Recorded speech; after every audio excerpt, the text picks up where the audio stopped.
지난 시간에 이어서 증권화 얘기를 계속하는 겁니다.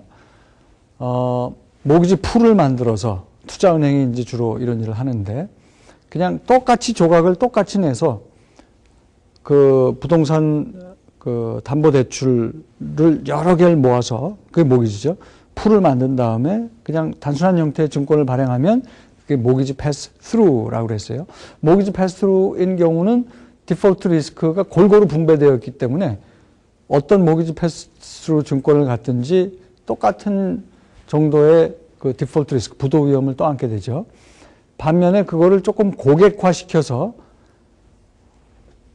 조금 더 안전하게 만든 시니어 트란시 같은 상품이 있고 조금 더 공격적인 투자자들이 좋아하는 그런 주니어 에쿼티 트란시를 만들고 이런 식으로 부도 위험을 다르게 떠안게 고객화, 증권화시킨 상품이 CMO라고 얘기를 했습니다. 그러니까 CMO도 일종의 MBS인데 모기지 백 시큐리티인데 모기지 패스트루보다는 부도 위험을 서로 다르게 자기 그 투자 취향에 따라서 자기가 원하는 그 증권을 살 수 있도록 그렇게 고객화시킨 상품이 CMO다. 그런 얘기를 했었죠. 그런 게 시큐리타이제이션, 증권화의 예입니다. 아시겠죠? 이렇게 모기지 풀을 만들어서 증권화시키면 일단 여러 모기지가 모이기 때문에 여러 그 상품들이 모이다 보면은 금융상품들이건 무슨 상품이건 모이다 보면 위험 분산의 효과가 있다는 것이 그게 포트폴리오 이론의 핵심인데 이제 그런 그 풀을 만들어서 위험 분산 효과를 있게 만들고 그 투자자는 돈만 대고 자기 그 투자 수익을 챙기면 돼요. 위험 부담 떠안으면서. 그 다음에 저축은행, 상업은행은 대출해 준 다음에 그 사람들이 오리지네이터라고 그랬죠. 그 대출을 투자은행에 팔아넘기면서 자기가 또 수수료익 챙기면 되고. 그 다음에 관리 감독은 누가 한다고 그랬어요? 론 서비싱 에이전트가 한다고 그랬죠. 실제로 매달 주택담보대출을 받아간 사람이 이자 원금 갚아 나가는 거는 그거는 누가 관리를 하느냐? 론 서비싱 에이전트가 하니까 투자자 입장에서는 그런 관리 감독의 그 의무도 없고 투자해서 많은 수익을 올릴 수 있고 이렇게 위험 분산 효과까지 있으니까 이런 모기지 백 시큐리티 같은 것들이 굉장히 그 투자자들로부터 환영을 받게 됩니다. 그 얘기입니다.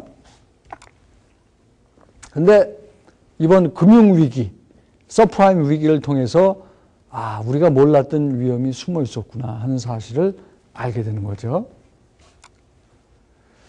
그 얘기를 이제 본격적으로 하기 위해서는 여러분 이제 그 서프라임 모기지가 일단 뭔지부터 조금 더 아셔야 될 것 같아서 여기까지는 다 교재에 나오는 얘기입니다. 서프라임 모기지 얘기를 하면 아까 그 개인들 신용 등급을 점수화시켜서 이렇게 발표하는 회사가 있다고 그랬죠. 피코. 그 에버리지 점수가 660에서 720까지다. 뭐 그런 얘기도 아까 했었는데 그때 그 점수가 624 이하인 사람이 부동산 담보대출을 받아가면 그게 바로 서프라임 모기지가 되는 겁니다. 그러니까 신용 등급이 불량한 사람이 부동산 담보대출을 받는 경우를 서프라임 모기지라고 하는 거죠. 그런 서프라임 모기지를 증권화시켜서 거래가 되는 시장, 그게 서프라임 모기지 마켓이 되는 겁니다. 아시겠죠? 참고로 그럼 서프라임은 이 서비라는 뜻이 프라임이 아니란 얘기예요. 그러니까 우수 등급이 아닌 사람이 서프라임이란 얘기야. 그러니까 모기지로 모기지 점수를 따지면은 624점 이하. 피코가 이제 그 점수 발표를 하는데 반면에 프라임 모기지는 어떻게 되느냐? 피코 등급으로 따지면 742점 이상. 그러니까 신용 등급이 좋은 사람들이 부동산 담보대출을 받으면 그건 프라임 모기지가 되는 겁니다. 아시겠죠? 점수로는 피코 등급 점수로는 742점 피코 등에서 발표하는 점수가 742점 이상인 사람이 부동산 담보대출을 받으면 그건 프라임 모기지가 되는 거예요. 624점 이하인 사람이 부동산 담보대출을 받으면 서프라임 모기지가 되는 거고 이거를 증권화시켜서 거래가 되는 시장은 서프라임 모기지 마켓이 되는 건데 이 자격이 안 되는 사람들이 부동산 담보 대출을 받다 보니까 이자 원금을 제대로 갚겠어요? 안 갚겠어요?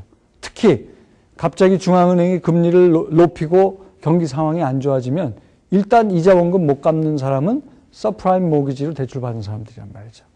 그래서 이 사람들이 이자 원금을 못 갚기 시작하면서 위기가 발생을 한 게 서프라임 모기지의 위기입니다.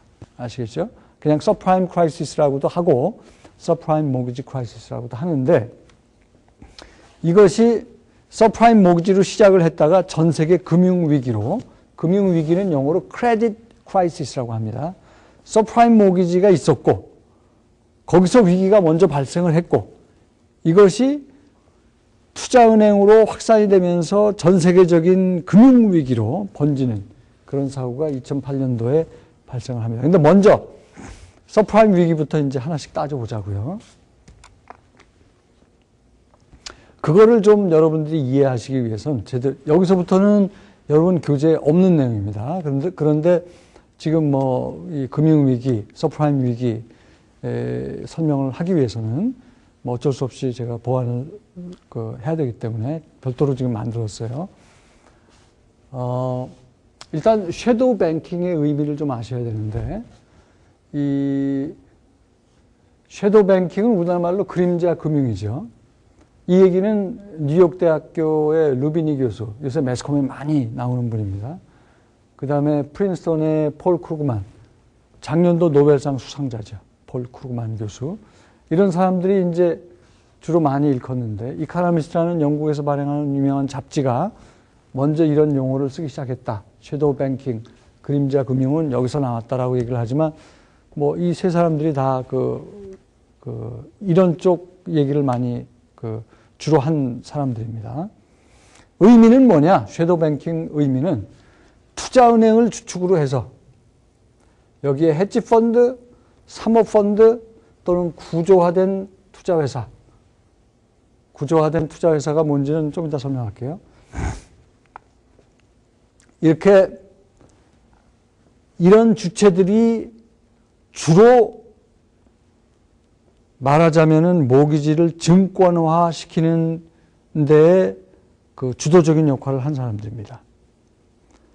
그런데 문제는 그러면서 중앙은행 등의 규제와 감독을 받지 않았던 거죠. 기존의 상업은행, 저축은행은 규제를 받습니다. 반면에 투자은행, 헤지펀드, 사모펀드, 구조화된 투자회사 이런 사람들은 규제를 받지 않아요.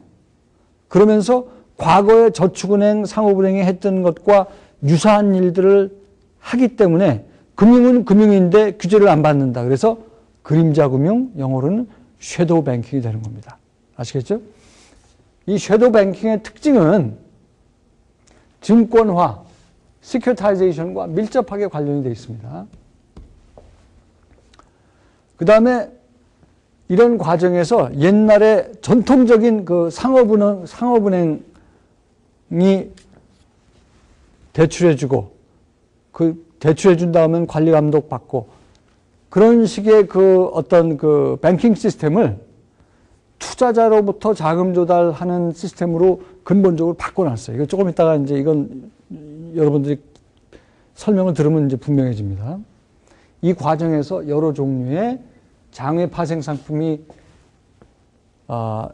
나타나는데 우리가 몇 개 배웠죠. MBS가 그 중에 하나고 MBS 중에서 모기지 패스로도 장외 파생 상품입니다.